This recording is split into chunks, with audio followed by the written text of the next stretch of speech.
Hi, Gil from Testing Gil here, and today I want to talk about test planning and top-level test planning in general.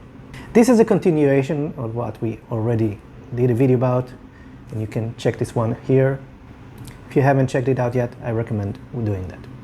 So far we discussed content and prioritization and quality criteria. We still don't know if everything will fit into the time slot that we've given, and it probably won't. But talking about content without context doesn't make sense. We still need to consider a bit more information.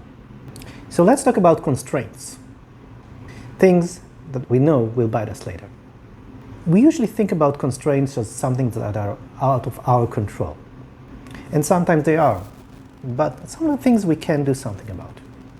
There can be many things that may impact our work. But at this point we're talking about the big ones. The ones that if we don't consider, we know that will derail the plan. Let's start with deadlines.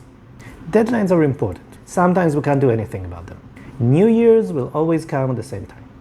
If that's our deadline, we can't do anything about it. But deadlines can also be arbitrary, like sprint ends. The reason sprints are time-boxed is to let us focus our attention on the important stuff and finish those inside the time limit. It is exactly like the prioritization process we discussed, focusing on the important stuff and completing them first before moving to the next ones. But sprint end dates are still arbitrary. Now, I'm not suggesting you start playing out with end dates for sprints, start moving them around. I do suggest that understanding where deadlines do come from is important, because even if we can't move them, arbitrary or not, we can change something else. For our discussion here, we're not going to move the deadlines. We can't do anything about them, just information that we need to consider. And everyone needs to know about them. It is a constraint. Next, people's availability. If people are going on a summer holiday, they won't be testing. I really hope so. So that's a good thing for them. We may be able to do something about this, like bringing in reinforcements from other teams, or shifting responsibilities inside the team to cover what we need in terms of testing activities.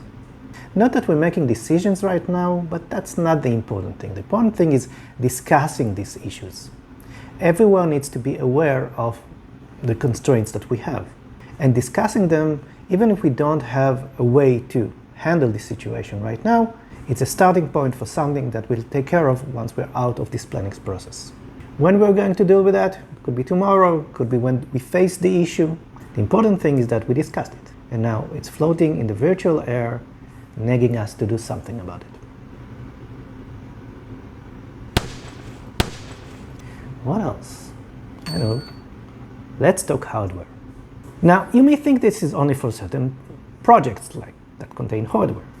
I worked on multiple instrument-related software projects. And sometimes, especially when they started, we didn't have any hardware. So we decided to work with simulators. Testing with the instrument, once we got it, required chemicals.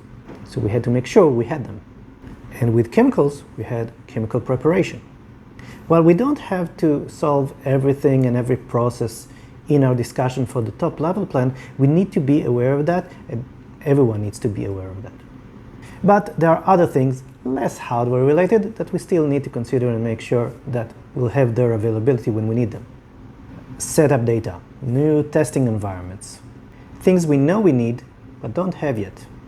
We don't need to take care of everything right now, but we want to identify the big risky things in order to start taking care of them.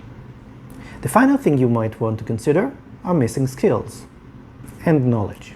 You can easily identify them by completing the sentence, I don't think we know how to do. If we want to possess the knowledge, we need to acquire it. Then we need to internalize it, practice it, get good at it, and do it. And that, of course, takes time. As bad as we are at estimating things that we do know, we are a lot worse at estimating things that we do not know. These represent a bigger risk, and they usually spiral out of control. That's why we want to consider them, discuss them, make notes of how to take care of them, at least to start working before we actually bump into them. Remember, the top-level plan is just a starting point.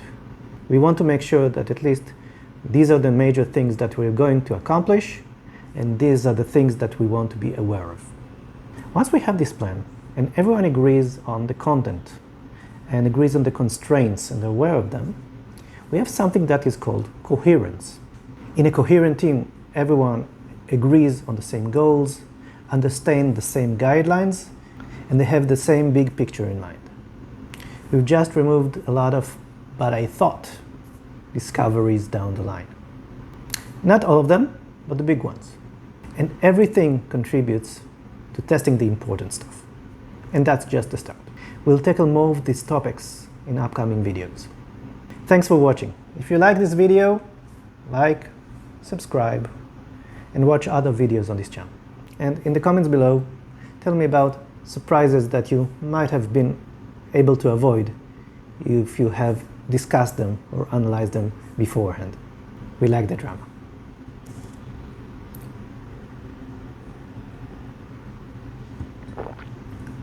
Till next time, bye-bye.